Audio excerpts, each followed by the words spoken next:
We're rolling. We're recording. Shawnee, hold that thought because this is Hey, Hockey Illuminati podcast, episode number 31. We're going to have some fun. I'm your host, Frank Crupi. Thanks for joining us, my friends. Maple Leafs playoff preview show. That's what this is today. We're talking Leafs and Leafs only. If you're not a Leaf fan, I don't know why you're here. In fact, we probably don't even want you here. This is for Leaf fans only. We're going to break down this first round series and just, maybe count our chickens before they hatch. I don't know. We'll see. But I'm joined by two of my dearest and oldest friends who are probably the biggest Leaf fans I know of anyone in my social circle in terms of my friend group. We have Sean Bowen, a.k.a. Papa Bonsie, on the right wing, and playing center for some reason. We have Elzinho Heat, a.k.a. Cowzino, a.k.a. Eurozino, a.k.a. Dylan Cowman, joining us from across the pond in Glasgow. Fellas, welcome to the Hockey Illuminati podcast. It's great to have you here. Let's chat some fucking Leafs. You forgot to say flat brim Sundays for Dylan as well there with that. Oh, buddy, big time, man. Keeping all that sunshine out in Las Vegas, fellas. No kidding. Keep the sun off of your face. Let's talk some Leafs. Before we get into so many things to talk about, just drop a little about yourselves. I know for some people that are tuning in right now, they may recognize your ugly mugs from the Hockey Illuminati live streams that we do every now and then. But just tell us a little bit about yourselves and, why you're here and why you're still friends with me after like 20 years, perhaps. I'm Sean, and I'm an alcoholic.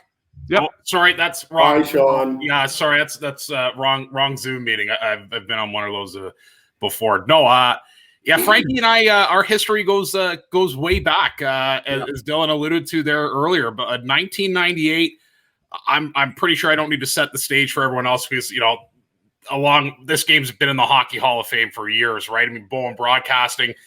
And I think was it Crupi Law back then, or was it M&M Meats or Jake's on Main? I was playing for it was I Am Gold, and Sean is referring to House League. We played against each other when we were 10 years old at Crosby Memorial Arena. No. Clatworthy. I still remember it like it was Clatworthy. My only claim to hockey, buddy. That's about as far as I got in my career. Okay. So this is how we first met each other, Shawnee. So go ahead. We're playing in this 20-round tournament. Yeah, 10 years old. We got Joe Bowen behind the bench, probably one of the greatest coaches in Unionville House League history. Him and Nicky Markowski. You want to talk about like Scotty Bowman, Daryl Sauter, just, the list goes on. But Nicky and Bonesy back then were the cream of the crop. And Bowen Broadcasting was down 3 with about 2.5 minutes to go. The man here potted 3 to send it to overtime. We ended up losing. You scored 3.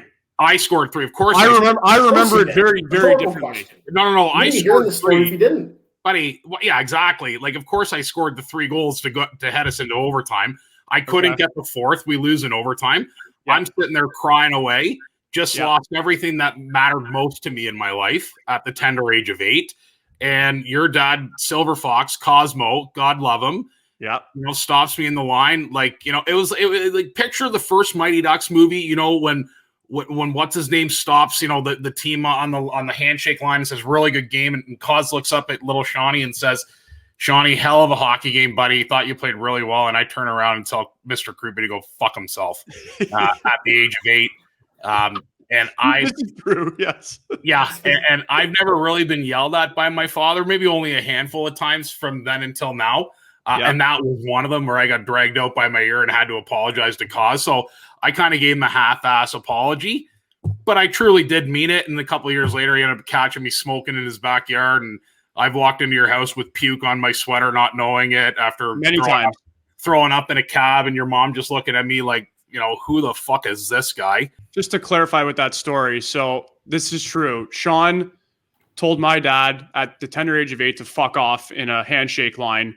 And Sean's dad, for those who don't know, is Joe Bowen, who's, let's get real here, probably the greatest play-by-play man in Maple Leaf history. Everyone knows Joe Bowen. I was going to say greatest coach in House League, but sure, that too. I mean, he can have both belts. So I do remember Joe Bowen dragging Shawnee in by his earlobe into the dressing room, and as we were in there celebrating the championship, Tony Roman, the icing on the cake was seeing Shawnee getting dragged in by Joe Bowen.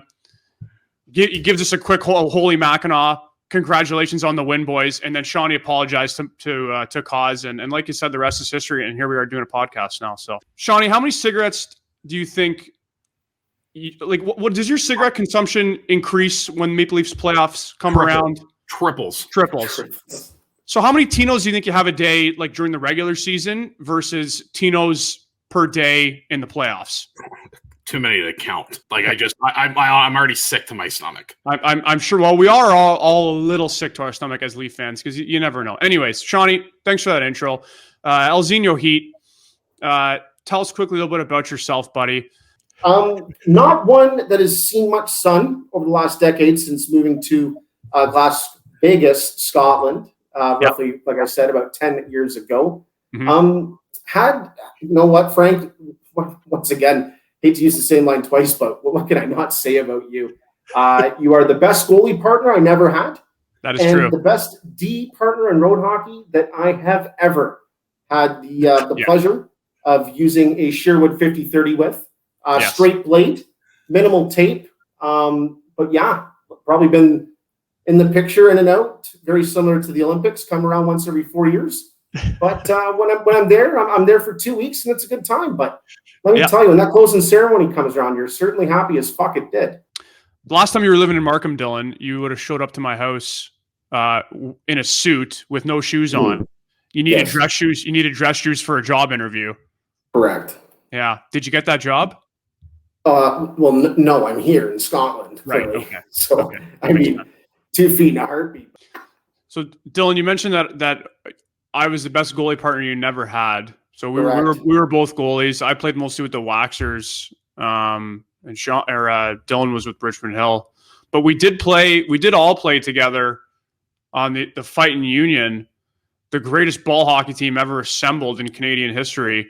And we had a heritage moment in Canada back in maybe 2006, I guess, when we came back down 3-0 against the Markham X at Springdale Park. And you talk about the best D partner you ever had. I mean, I think that team was so good is because me and you were blocking shots. We had 2 goalies that were playing D, and we were blocking everything in sight. Can I just quickly jump in on this? I'd first like to just comment, one, that series outcome will be written on my tombstone when I do in fact perish off this earth. Okay. Second of all, that entire road hockey team was led by yours truly, who is one of the best road hockey players that you guys both have to admit you've ever played with or seen. True.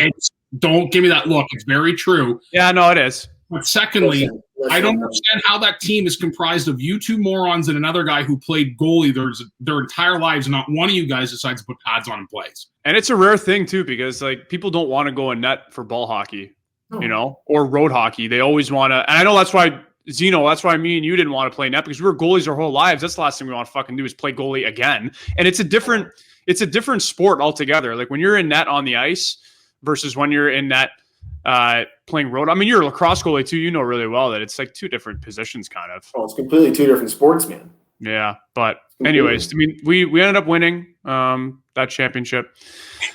And speaking of championships, there's another one that we're all figuratively chasing, not physically, but we will be dialed in, hopefully for the next 2 months. Let's talk about our beloved Maple Leafs, fellas. You know, this is probably I would say that it definitely is the best Leaf team that we have seen since 93, right? Like the 2002 team that went to the 3rd round in Carolina, that was a great team. Sundin was in his prime. And you know what? If they weren't dealing with injuries, they probably would have beat Carolina and went on to play Detroit in that final. But realistically, this is the best team, most firepower, most complete team that we've seen in our lifetimes. And I know a lot of us here are of the mindset, like it's kind of Stanley Cup or bust. At the very, very least, at the bare minimum, if the Leafs don't win the division and make it to the 3rd round this year, is a total fucking colossal failure. They have to. It's not good enough to just win 1 round against the Habs. It's not good enough to, put up a good fight against the Oilers and losing 7. This team, there are no excuses for them not to get out of the North Division. They were wire to wire the best team in the North all year. And again, no excuses, right, Shawnee?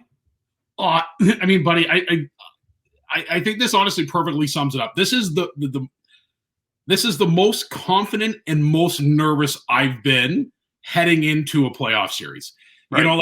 I think if we look, in the past, in this at least regime of Matthews and Marner, excuse me. I think every series we've gone into, we've been the underdog, right? I mean, you look at that, like the Washington one. I don't think anyone gave us a hope in hell winning a game. We ended up getting 2, push them to 6, we lose. That's right. And then the last few years against Boston, I mean, I think as much as everyone said, oh yeah, we have a chance, I think everyone secretly knew in the back of their mind that, like, no, there's no fucking way. Like, they're going to get pumped, right? Like, but I mean, you push it to 7, you at least enjoy watching the games, but then you're sick to your stomach. But I for me personally, guys, like, I think the one big factor this year for this team, unlike others, is it's the camaraderie of the team. Like, I genuinely think that these guys enjoy being around each other.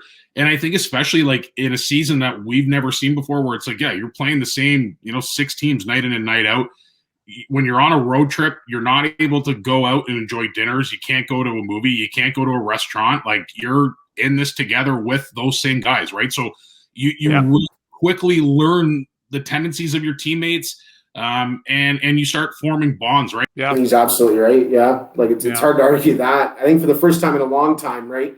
Maybe last year to an extent, we're not playing with house money. It's not like, okay, we're just happy to be here. It's the first time, like I said, where we've been effectively we've been spoon fed the best opportunity at least to get to the semis. Like, if we're not in the Final Four, there's something pretty wrong with that nucleus. And I mean, that's obviously a conversation another day. For sure. Over a couple pina coladas on a Jimmy Buffett Friday. Yeah, I don't want to stir the deep.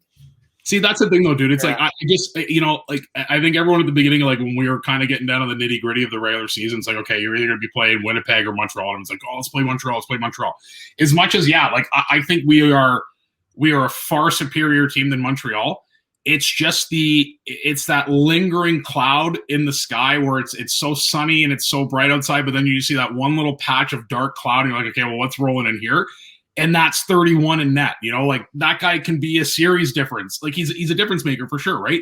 And it's positively and negatively. Oh, fuck, man. And God forbid, like, if that guy just somehow finds his game from, the 2005 season or 2006 or 2007, 2010, whatever it is, it's like, yeah, it could be night real quick. But, like, I'm less worried about that, though, because of the fact that he hasn't played in the last few weeks, right? Like, if CP was rolling into the season or rolling into the playoffs on a roll, my butthole might be puckering up a little bit more. But the guy hasn't played in weeks, right? And Habs fans will be quick to point out that Carey Price was incredible in the bubble last year after a layoff, right? Like, he stepped right in, no exhibition games, and he was lights out. But coming off of like concussions are different than the other injuries, right? When you have a guy who's coming back from a concussion, there's a bit of a psychological leap as well to overcoming that. Am I really okay? Like, especially for a goaltender where so much of the position is mental. I mean, the whole sport is obviously, but more so for goalies. So I'm less worried about Price being the guy and going off, especially because he had such an average regular season. What I'm most worried about as a Leaf fan, and if this is the biggest thing, to worry about, we're going to be okay. It's that the Habs did out-hit us every single game that we played, okay? They are a little bigger and stronger in the boys. They got some grease balls like Corey Perry, Weber. We know that can be a dirty prick sometimes. And they're going to try to push the boys around, right? And, like, that worries me just a little bit. Even though we got Simmons this year and Bogosian and Foligno and guys with the sandpaper, I'm that's the only way I see the Habs making this a series is if they really push us around. They're going to call less penalties because it's the playoffs, and maybe they can gain some type of a psychological edge, in the trenches, so to speak. I think you're right, Frank. I think you're onto something, right? Yeah. But full disclosure, with the last change, I think that's certainly advantageous for the Buds in every way, shape, and form. Right? You can throw out your top 2 lines at any point in time against their bottom 2. The home ice thing definitely is big. And it's so interesting. I think no fans in the stands. I've heard some people bring this up that having no fans in the stands for any of the Canadian teams might benefit the Leafs the most because mean, I hate to say this as Leaf fans, but we kind of know it's true. Like, our home crowd sucks ass compared to probably every other. There's a place out in Canada that's a little tough right now. Besides Ottawa, yes. Playoffs, it's a different beast. Like, there are moments in there where it's like you can't hear yourself think. It's awesome. Now, in saying that, I don't think anything beats the Bell Center on a Saturday night, Leafs Habs. And the one thing that I would stress is, like, I mean, there's been a handful of games this year too where the Leafs have played at home, and I think there was a couple that come to mind. And it was early in the season where we were playing Edmonton, and I think it was 2-1 going into the third. And I remember you felt like that you needed that crowd boost to get you going. Mm-hmm. And I'm interested to see whether or not, if that's obviously now out of the players' minds, and it's just, okay, we've been doing this for so long, it's like we don't really need that boost. But, I mean, right. If you're going into a tied 1-1 game in the third period, and it's like everything just starts getting real short, and you want to hear that adrenaline of, the crowd coming and going, on a scoring chance. Like, it sucks that we're not going to be able to do it. I hate the fact that, like, you're not going to be able to sit in the stands and chirp another Habs fans because they're so easy to get onto because they're so easy to chirp. Well, they're the worst fans in the entire world. They have no idea what's going on half the time. True. And they literally just sit there and cheer for anything, and it's like going to a goddamn Coldplay concert when you go to that building, right? Like, that's all they do. It's Coldplay 90% of the time. I don't know what it is about the city of Montreal and Quebec, but they love their Coldplay. It's embarrassing. If there was no pandemic, if life was normal and we had full buildings, the home crowd advantage definitely goes to Montreal, even though, like you said, Shawnee, they think they're watching a Coldplay concert. But they do have their atmosphere is incredible compared to Toronto. And it's not, I mean, that's just the way it is, because half the people at the Scotiabank Arena are in suits, right? Like, it's so goddamn expensive to go to games. You get into the upper bowls, that's where the real fans like us would be sitting. But it's like you can't even get in the building. It's like next to impossible. Let's talk about the Leafs power play a little bit, fellas, because this has been, and I can't wrap my head around this. Like, they were one of the most lethal power play units, like, in hockey history at the first half of the season, and now they're again they look like our ball hockey team trying to run a power play. They can't gain the zone. They can't get quality chances. Zeno, you brought up an interesting stat today that I bet you a lot of Leaf fans probably don't even know. I didn't know this. Mitch Marner has not scored a power play goal this season. 0 power play goals. Not one. 0. So can I King Daddy top that stat line with another staggering one as well? Do it. What do you got? When was the last time the Maple Leafs scored a power play goal at home? Can you name me the date? The name of the player? No. The date. Tell me the date. The last time the Maple Leafs scored a power play goal at home. 2 months. 2 months ago. St. Patty's Day. March 9th against Winnipeg was the last time we scored a power play goal at home. Brutal. It's just so predictable, though. Like, even watching them work it around, even watching the whole. Wow, that's bad. So here's the problem. And we just discovered the problem. Who does the Leafs power play run through? No one. Well, I mean, okay, you're right. But if we were going to pick someone, it's Marner, right? No, I understand that. But for the most part, it probably is Marner, right? Clearly. So Marner's getting the puck. Marner's getting the puck. We know he's not shooting it because he doesn't score on the power play. He doesn't it's so obvious that when he has it, he's not a shooting threat. So he's looking to dish it off. It is the most predictable thing in the whole world. And they've been trying everything to fix it. But I think this is like, if the Leafs are going to go on a run, never mind beating Montreal. They could beat Montreal without the power play clicking. But if they're gonna beat the Oilers, and I think the Oilers have the number 1 power play in the league, pretty sure they do. If they're going to beat the Oilers and continue to advance, they got to figure the fuck out. There's 2 things that drive me nuts. One, if I have to watch that cute little drop pass when we try to enter the zone. Oh my God! It's not just sick. It's not just the Leafs. It's every team in the brutal to watch. And I don't get it. There's no risk of a shot. There's no risk of a one-timer. And then my other big thing would be switching 34 and 16 to the opposite sides and let the big dog eat it, with just and to wire a one-timer, or at least have him on a Ovechkin Stamkos style on the top right blocker side. Like I was talking to my younger brother who's a goalie, and you guys can attest, right? Like, if you have Matthews on his wing, his natural wing, and he has to curl and drag it from a cross-ice pass, does that not give you more time as a goaltender to get set for the shot as opposed to him being on his off wing where it's coming and going? I mean, it's hard to say because we let a lot of goals in. We weren't very good. So, I mean, we could get beat anywhere on a goalie equipment in a AAA jacket. I was never a goalie, buddy. Come on, man. You're just there for the winter coat and the bragging rights. Oh, yeah, but no chance, man. But that's I don't know. I just see, you mentioned it there. Like, if you're playing against Leafs right now in the power play, you give them the neutral zone, you park up on the blue line, you're not dumping it in. You're trying to make a quick pass before the hash marks, and it's just that obvious, right? Yeah. You're mentioning about the pass on the high right side. Like, I see it. I agree with it. I mean, clearly it's worked, for the past 10, 15 years, seeing Ovechkin and Stamkos do it night after night. But yeah, I just feel like the big thing is even if you're doing that, right, everyone knows where the shot's coming from. The problem as well, I think, is Morgan Riley can't take accurate, hard slap shots.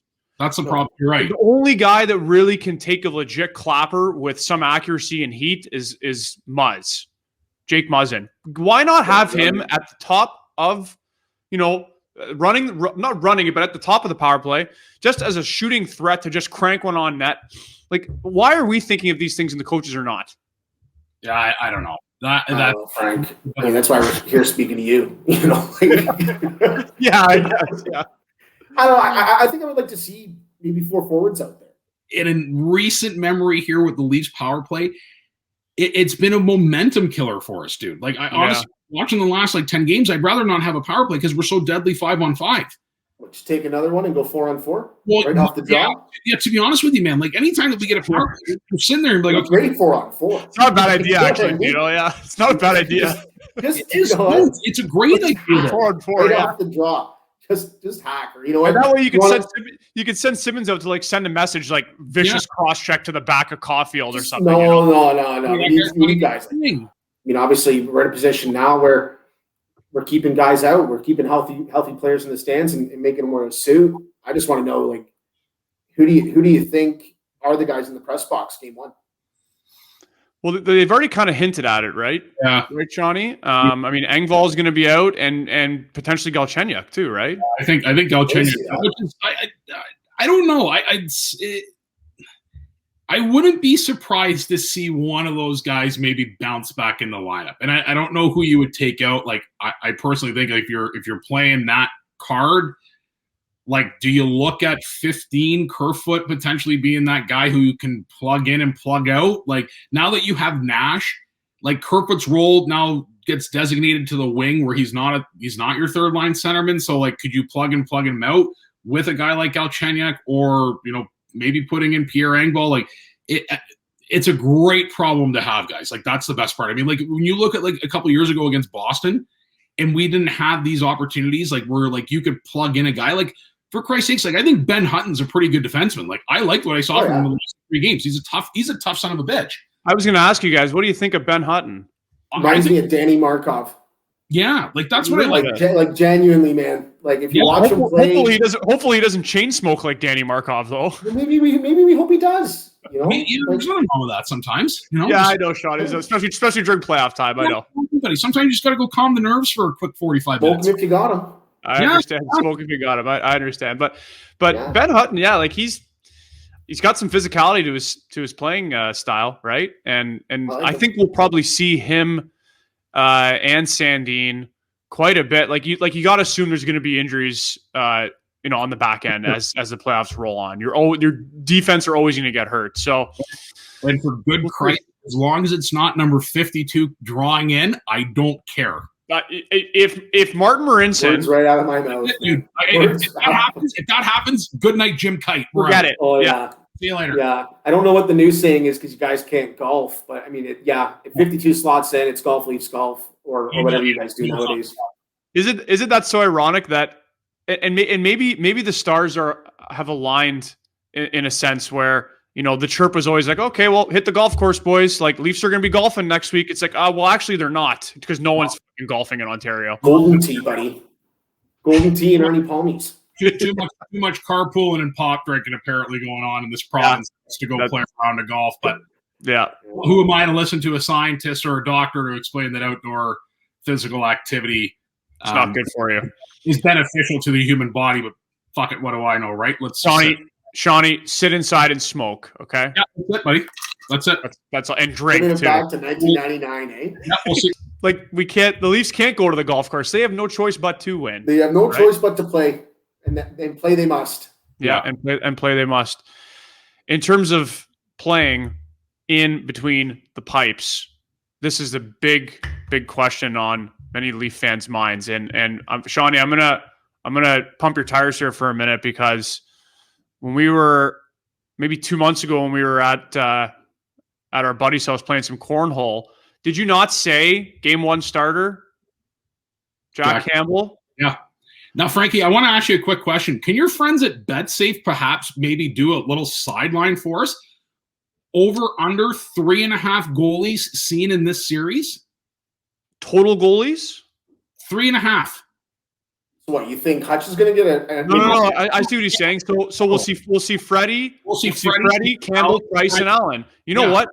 That's actually a great bet. And the great thing about our buddies at BetSafe is that, you know, we can kind of make custom bets with them. It's a great platform. Dylan? I know you can't use it because I don't accept IOUs or doll hairs.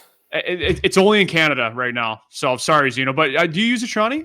Oh, buddy, I love it. Like with the Hockey Illuminati, when you get the adjusted lines and the custom bets, there's nothing better, man. I've seen some boys win some serious cash. I've also seen the boys lose some serious cash. He kind of plays her safe. Not a huge gambler, but, you know, nonetheless, I like to tinker around on there, and BetSafe's great. It's nice and easy, and you know what you're doing, and you know where to find it. Yeah, 100%. They have a great live casino as well. Just be careful, gamble responsibly. Don't be like our buddy Finkel, who's already down $40K, and the playoffs just started like 3 days ago. So don't be like Finkel. Gamble responsibly. You know, and when you got a little dough riding on a game, it is that much more exciting to watch. Yeah, but I know that there's a lot of people that do not gamble, and they're like, "Oh, I don't want to get involved. I don't want to like." And I understand that you don't want. It can be a bit of a slippery slope, but you know, when you got $20-$30 on a game on a nice parlay, the excitement level is. But yeah, so you know what, Shawnee? Like, I'll see what I can do with BetSafe. That's actually a hell of a plug right there. And I will include the link to that in this podcast bio. Over under number of goalies. You know what? I think we'll see all four. That's what I'm wondering too, man. Like, you've got that spicy little. You've got 3 and 4 being back to backs, and I don't know. Like, I don't know. The Leafs kind of continue the trend that they've done all season, where it's like they're going to give the guy the night off. Like, I mean, mind you, like if you're up 3-0, like, do you do it and just say, okay, we're going to toss it over to Fred and see if he can just get it on, or do you just say, no, let's just continue to go? I couldn't agree. You got to win it. You got to sweep it. I think so. Situation like that, man, he's better off with the practice time. You know, skating with the Black Aces than he is. Yeah. Possibly gaining the net, losing the net, possibly gaining it again. Like that to me would worry me. I think personally, if we see Freddie Anderson before, say, round 2, maybe even early round 3, it's off the back of either a poor performance or even worse, touch wood. Well, let me ask something that doesn't sit right with me just now. Let me ask you guys a question. What's your leash like for 36? Game and a half. It's not right. Let me rephrase that though. That game and a half is losses.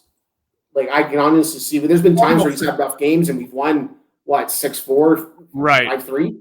Right. But yeah, if he has a rough start, if he picks up a loss and comes back, a rough loss, and he comes back with a rough period and a half, then yeah, like I was a little worried about that. No, it's listen, that's the thing about Jack though. Like,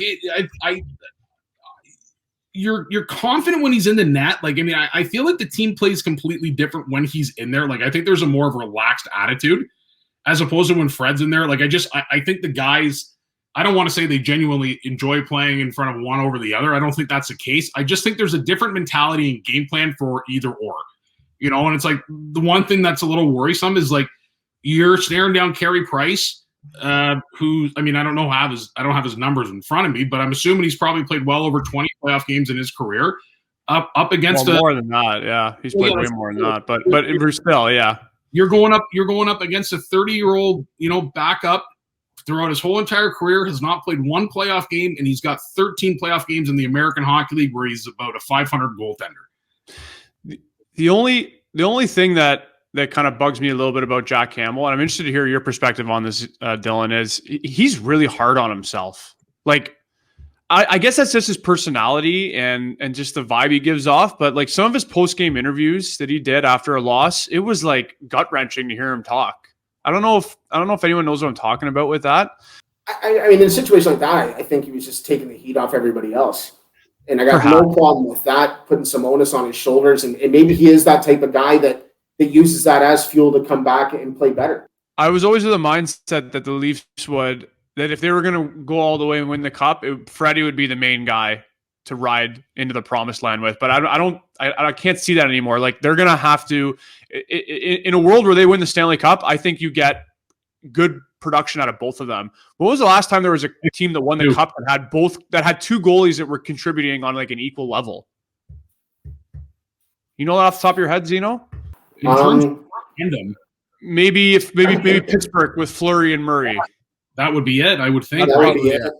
Right. And then even like before that, I'm thinking like Osgood and Vernon. I think it's a good thing because you're gonna have the guys that are kind of pushing each other a little bit, you know. Mm-hmm. Now you guys are both goalies. Do you enjoy that competition, or does it bug you? Because I've always wondered that, right? Because you'll never hear a teammate come out and say like, "Oh yeah, I'm pulling for the guy because it's like I obviously can't stop the puck right now, so I'm dog shit." But like, good to see him get his due. Like, if the shoe's on the other foot, like I'm very curious to kind of find this out. Like, if that's you guys, are you genuinely happy for the guy? Or are you sitting there like, I wouldn't mind seeing him maybe let in a softie, and then I can go and I can get back in the net. You want to take that one, Frankie? Yeah, sure. I'll take a shot. That's actually a very interesting question. And I've thought about that too, Shawnee. So I think in general, especially goalies that have made the NHL, they've made the NHL for a reason. They're highly competitive. Even the backup goalies are incredible. Like, you know, there's only 64 jobs for goaltenders, NHL goaltenders in the world, right? Mm-hmm. Give or take, maybe more depending on certain situations. But I think when you're a backup goalie and you see your starting goalie, or you're a 1B and you see your 1A have a good game or have a good run, you're obviously going to be happy for him. You're always going to be a team guy, and you're always going to put your best foot forward and show face and support him. And I think a part of you really does feel that way, but there is definitely a part in every goaltender that is saying, okay, this is going to keep me on the bench. 100%. It has to be. Now, I think it's different. I think it's different if you're an older goaltender, you know, like a McElhinney, Vasilevsky situation. Mm-hmm. That's way different because, you know, you're behind a workhorse and you're older guy. Correct. But I would think in general, in situations like this, where we have Freddie, we have Campbell, they both want to play, and you know, maybe there is 10% resentment, 15% resentment that Freddie got that win because I know I'm sitting on the bench still. When you guys were playing, did the guys come up and say, "Hey, Dylan, Frank, way to open up the D door tonight. Like, don't worry, that job's always safe for you too." For me, it was always like, God damn it, Frank, can you fill the bottles all the way to the line at the top? Like, would you stop filling them halfway? I'm like, dude, the faucet, like, we got poor water pressure. I got to stand. I don't want to stand there all night filling the bottles. Now, did you guys, now, another serious question, though, I want to ask you this. Did you ever get yelled at by your coach if you guys took a bench minor for too many men and you didn't open up the door in time? All right, I got one. I think I was sitting my third game in a row. Would have been like early January, fresh out of the Marley tournament. Clearly didn't show up to play my best. So yeah, I was running the D door, right? In the second period on the power play, the way Elgin Barrow used to be is the D door would open up right on the blue line. And I remember one of our boys got absolutely just beat bad. Well, sure enough, do I not reach over and grab Buddy's jersey and haul him into the bench? And I remember my coach going absolutely ballistic. We can't put you in net. We can't even get you to practice. And now we can't even get you to run a door. What the fuck are you doing here? Hey, but did you get the tracksuit though? Oh yeah, buddy. Yeah, well, that's a big part, right? That is remarkable. How many tucks does Austin Matthews get in the first round? Well, you got to give me an over-under here. Over-under 5? 5.5. I'm going to go over. He's got 31's number, dude, for whatever reason. He does. Yeah. You know what I'm saying? Like I think that's just in that back of that mind. I personally think this guy is a man amongst boys, dude. Like I can tell you, like I think he's the best Leaf player I've seen. Without question. You know what I'm saying? Like, and it's like when this guy like wants to take over a game, he can take over a game. And he's legit become a man now, you know. And I think this guy, and the one thing I love, dude, it's like he loves playing in Toronto. Like he loves being a Maple Leaf. And you think that's true? Oh, I 1,000%, dude. Because a lot of people outside of Leaf Nation will be quick to say, "No, Matthews is going to bolt." We're getting off topic here, but like a lot of people will say Matthews is going to bolt for Arizona. I don't see it at all. I think personally, dude, I think this guy wants to be the best Maple Leaf there ever was. And I think that's a personal goal for him. Like, he kind of already is. You know what I'm saying, though? Like, I think he wants... Right, Dylan? He kind of already is. No, but you know what I'm saying, though? Like, I mean, you're still living up to, like, the likes of Dave Keon and guys who won Stanley Cups. Yeah, but guys, no disrespect to guys from that era, but you can't compare guys in the 60s to guys... And you still can't compare him to Sundin. You still can't compare him to Sundin. But again, Sundin never won any individual hardware, as much as I love Matt. This is a lifetime, right? This is the first personal major accolade. Do you know, like, I'm telling you, what the most staggering stat is this guy puts up 40, not one of them into an empty net. Wow. You know what I'm saying? Like, I didn't know that. I will guarantee, like, if you went back and looked at Stammer and you looked at Ovi's 60-goal season, yeah, I would be hard-pressed to not think at least maybe 7 to 10 of them were not in an empty net. Another thing I see on social media is, and again, these people don't know what the fuck they're talking about. But then again, who really knows what they're talking about, you know?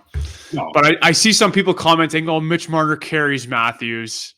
He's carried Matthews." I'm like, what? Nah, man. It's just a duo, buddy. It's just a modern-day Simon and Garfunkel. You know what I mean? Like, it's just two of the arguably the best Toronto Maple Leafs that we've genuinely seen.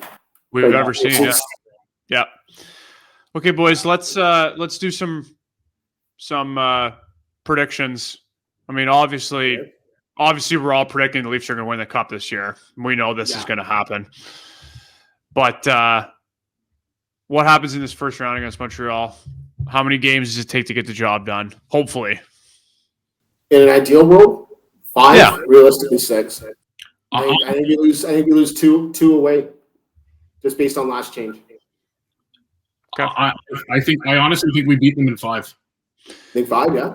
I think we might. I dare I even say it. I think we might, put up a blank sheet against them too. Like I think we're a better team. I think we're deeper. I think we want it more.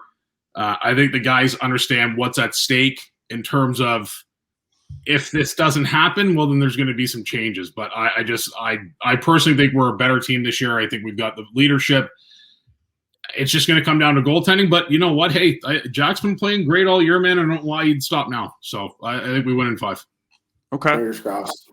Well, Dylan, you're saying in 6. Shawnee's saying in 5. We'll do what TSN does. They have all 3 of their guys take a bit of a different angle, right? So I will take the Leafs in 7, I suppose. And like if that did happen, I don't know if it would be a total shocker. Like, can Carey Price really steal one game? Yeah, probably. Can the Leafs really come out flat one night? Like, I wouldn't be totally shocked if they lost the first game, just because that's a typical Leaf thing for them to do. And like maybe they lose an overtime game. You know what I mean? Like, yeah, let's knock on wood and hopefully that doesn't happen. But I got him in 7. Shawnee, you got him in 5. Dylan's got him in 6. So hopefully one of us will be fucking right. I'll take it, man. Just one before I take the dirt nap, right? And I think we're all in the same boat on that. Yes, and we're gonna get tattoos if they win the Cup, right? Oh yeah, guaranteed. Yeah. Dylan, what are we getting? Dylan's getting Marty Marincin on each cheek. Okay. No. I told you, buddy. I made you a promise when I was 14, 13 years old, man. Getting the whole Leafs Stanley Cup winning roster on the cheek, left side, because one leg's a little bit longer than the other, and I don't want to lean on it too much, right? Right, I hear you. Yeah, I hear you. Right, but yeah, starting with the hydration specialist of your Toronto Maple Leafs. Former. Thereafter, numerics. All the way down. Now, are you going to get the whole roster? You said, like, what if guys have played, like, what about Joey Anderson, who's played a couple games? My favorite Leafs. Whatever would classify your name going on that cup is where I'm starting. All right. Plus the hydration specialist. You said whoever's in the team photo. I'll go whoever's in the team photo, right? Because then that way a couple guys can sneak in. What about coaching staff included or just players? I'm telling you right now, if your name goes on the Stanley Cup, it's going on Zeno's. It's going on my left cheek. Correct. Well, it looks like Marty Marinchin's going in there, and same thing with Jimmy Vesey, baby. I love it. Wow. I like Jimmy Vesey, man. I met him in Dublin. The guy probably picked up about a €250 bar tab of mine. Wow, God bless him. Well, we will be feeling some type of way, hopefully in a few weeks. This series is going to be an absolute rush. We didn't talk about what it would be like if they lose. We're not going to do that because they're not going to. But let's get a first round win, and then we'll regroup. We'll regroup and do a second round playoff preview when they take on probably the Oilers. I get a feeling we're playing the Jets. I will take either or. Don't matter. That goes 7. That's what the biz call a tease, so it gets the viewer to come back next week. Right. You know. I think they'll be coming back regardless. How could they not want to come back and see more of us? No, I mean, come on, look at us. Exactly. Awesome. Fellas, is there anything else you guys like to say before we sign off here? Just before I let you boys go, just wanted to tie something up here with put a little spice to your podcast. Okay. Next season. Now, we've been saying that, Frank, for 54 years. The ups, the downs, the beers and the tears. We've always believed it would be sooner than later. High stick and all. Suck my balls, Carrie Fraser. But from those dreams, we were always awoke. Like 1967 was some kind of joke. Because there's always a next time. But next time is this time. And it's about time, long past fucking time, that we just go out there and do it. Now, for those who shone bright when the times were dark, for Sundin, Salming, Gilmore, and Clark, for those whose gloves dropped to the floor, like Domi, Belak, Tiger, and Orr, for the goalies that always shut the door, like Potvin, Cujo, and Eddie Belfour, for the kids who refuse to leave the rink, and for those who just want to rendezvous at their local for a drink, from Bay and Bloor and out with the 6, for every fan who refused to quit, for those who continue to use their imagination, buckle up, baby, because this is Leaf Nation. Leaf Nation, wow. That is absolutely beautiful. We cannot end the podcast on any other way. Did you come up with that yourself, buddy? Here and there. Not gonna lie, I ripped off most of it from a soccer hooligan song. Fucking brilliant. You are a poet and you did not even know it. That is fantastic. I want to thank everyone for tuning into episode 31. For those of you that are still here and listening, thank you for being with us all the way to the very end. And my friends here, El Zeno and Papa Bonsie, we will hopefully, more than likely, fingers crossed, knock on wood, be back for a second round playoff preview in a few weeks from now. So buckle up your seatbelts and enjoy this playoff ride. Cheers, everyone.